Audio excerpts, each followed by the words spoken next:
Hi guys, it's Mike here. Today I finished the shaker cards. Part 1 is linked down below where I colored the little sea critters from CC Design under the sea stump set.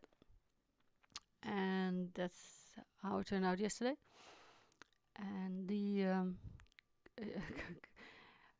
card topper, is a card panel, the top, it's also under the sea from Memory Box, which was really funny.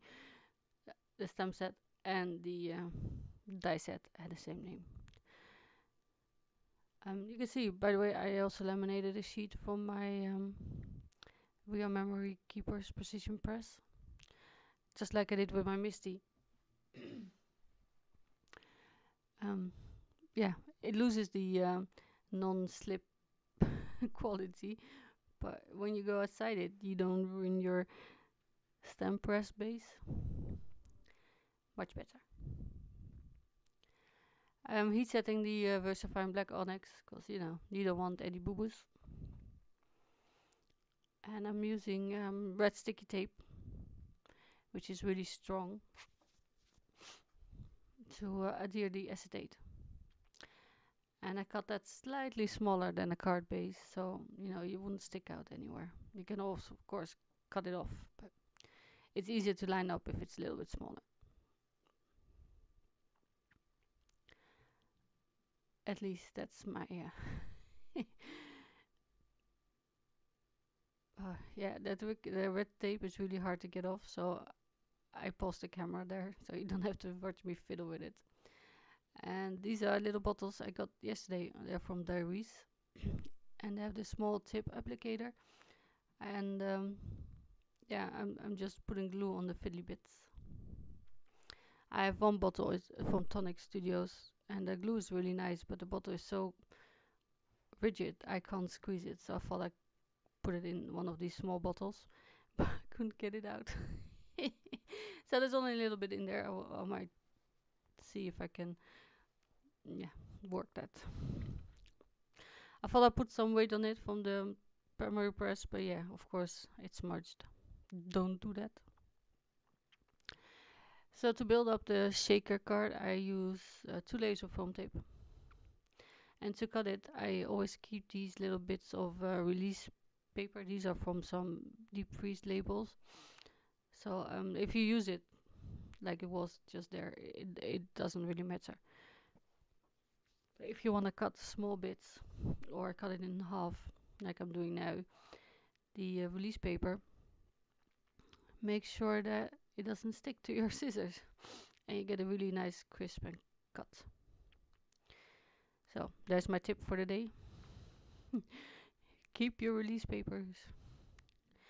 I'm sure if you have wax paper or freezer paper, maybe that will work as well. I'm not sure. I don't have that. So I'm putting an extra strip on the bottom without cat hair if possible. Just so the sequins don't disappear all behind the opening.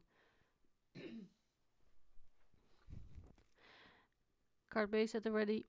And now for the sequins, I'm using all sorts of sequins I have. White, clear, blue, teal ones, green tones, big, small, whatever takes my fancy. And I have some Pretty Pink Posh in there. I have some Neat and Tangle, some from Darius as well. But yeah, don't ask me which ones is which because I never label them. And I usually buy them at the dollar store kind of shops. Really cheap ones because I like to put lots of stuff in my shaker cards. There's my embossing body just to get a stick out of the sides. And well, just a case of filling it.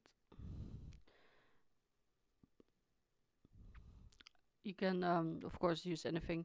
In the memory box die, there's a little loose fish and bubbles that you could die cut a lot of times. So you can shake the fishes. Um, Maybe you have all the die cuts or even fish-shaped sequins. I don't, and I like the water bubbly effect that the blue and clear sequins give, actually. So yeah, I'm just looking which colors match with my background and with my critters. I didn't put any purple in there because I thought that would be too distracting, but there was one in there that I picked out. They kind of mix sometimes.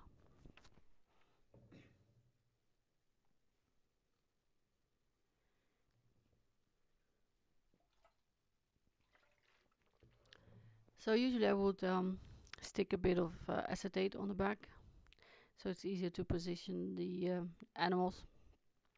But I lined up the background with the top of the shaker panel, so that should work out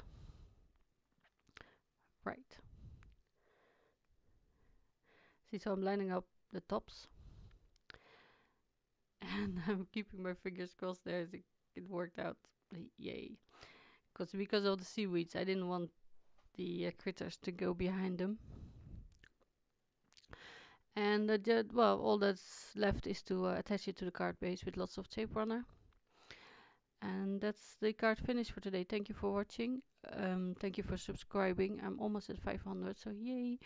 And thumbs upping, sharing, that also helps me out a lot. And part one, the coloring, is linked down below. And I have to say, I really love the new Illustrator markers and the new Spectrum vintage nature sets.